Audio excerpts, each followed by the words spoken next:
തിരികെ വാർത്തകളിലേക്ക്. സ്ഥാനാരോഹണ ദിനത്തിലെ ഒമാൻ സുൽത്താന്റെ പ്രഖ്യാപനങ്ങളാണ് രാജ്യത്തെ ഇപ്പോഴത്തെ സംസാര വിഷയം. ഒമാന്റെ ദേശീയ ദിനം നവംബർ 18 നിന്ന് 20 മാറ്റിയതിന്റെ കാരണം അന്വേഷിക്കുകയായിരുന്നു പ്രവാസികൾ. പ്രധാന ദേശീയ പാതകൾക്ക് മുൻ സുൽത്താൻമാരുടെ നാമകരണം ഉൾപ്പെടെ നിരവധി പ്രഖ്യാപനങ്ങളാണ് കഴിഞ്ഞ ദിവസം സുൽത്താൻ നടത്തിയത്.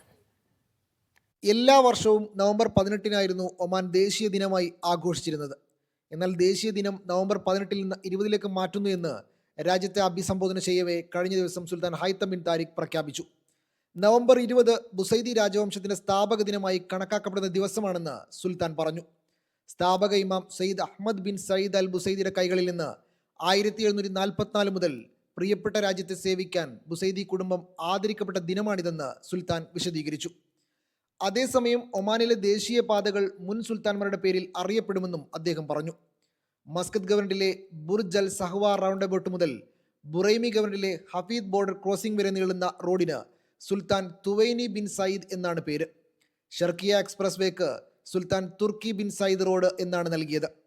സുൽത്താൻ ഫൈസൽ ബിൻ തുർക്കി റോഡ് എന്ന പേരിലായിരിക്കും മുസന്തം ഗവർണറിൽ നിർമ്മാണം പുരോഗമിക്കുന്ന കസബ് ലിമ ദിബ റോഡ് അറിയപ്പെടുക. ബാത്തിന തീരദേശ റോഡിന് സുൽത്താൻ തൈമൂർ ബിൻ ഫൈസലിന്റെ പേരാണ് നൽകിയത്.